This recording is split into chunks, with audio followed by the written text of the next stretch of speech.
national de l'alimentation est un grand jour pour les deux peuples. Les deux peuples frères, le peuple de Chine-Taïwan et le peuple d'Haïti. Et en cette occasion, nous allons marquer à l'encre fort cette coopération qui existe entre les deux pays frères et qui date de longtemps.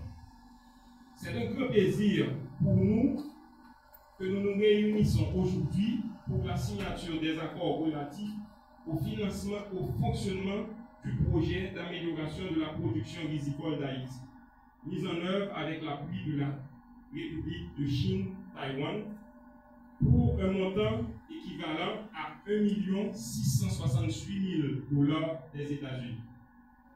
La date du 16 octobre, comme je l'ai dit tout à l'heure, qui coïncide avec la Journée mondiale de l'alimentation,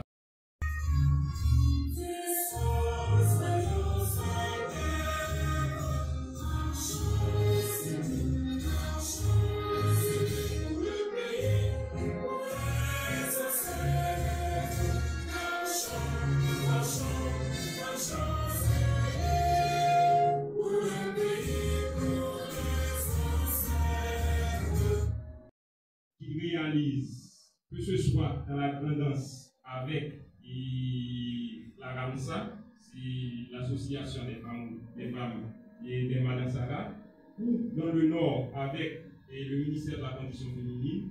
Donc, également souhaite marquer ce jour par la signature de l'accord pour renforcer la production de riz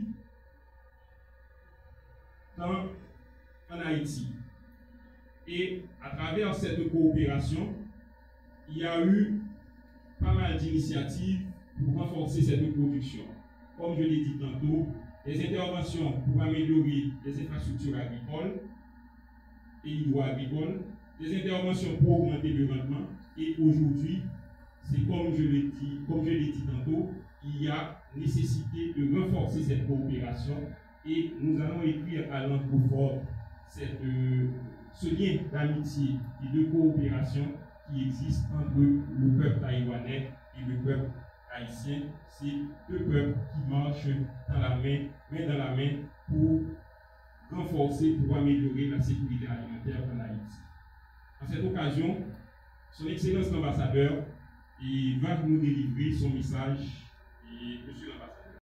Je me retrouve aujourd'hui avec le ministre René Joseph pour la signature des accords d'exécution des projets d'amélioration de la production viticole en Haïti, des projets de développement de la culture de légumes et fruits. L'autosuffisance alimentaire est le fondement du développement souverain de l'État. La nécessité de produire des aliments qui constituent la base de l'alimentation haïtienne est essentielle. Avec la signature de ces accords d'exécution, Taïwan poursuit son appui à la production nationale du riz, de légumes et de fruits, surtout pendant ces périodes difficiles, quand l'insécurité est grave et l'impact même la production agricole.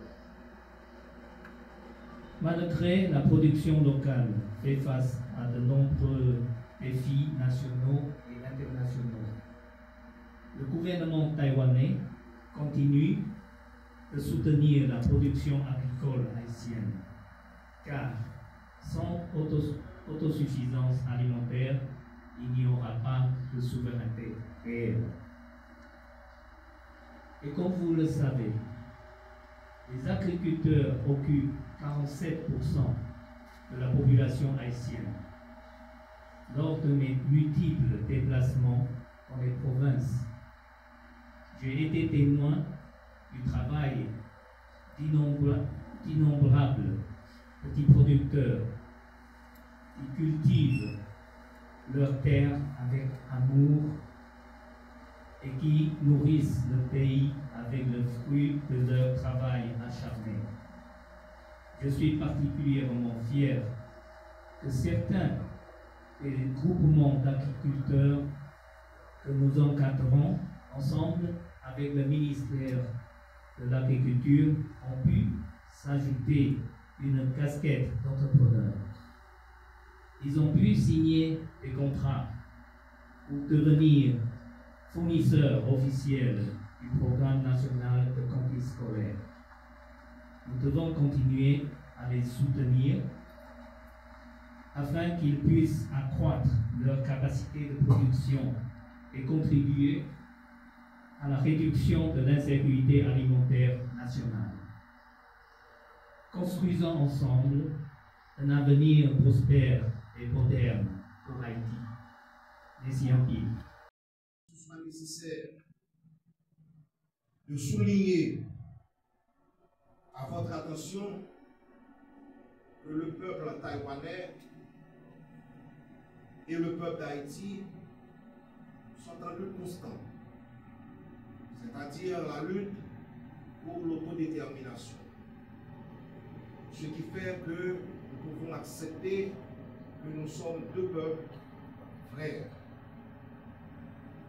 Et nous devons en quelque sorte travailler sans relâche pour parvenir au couronnement des résultats recherchés.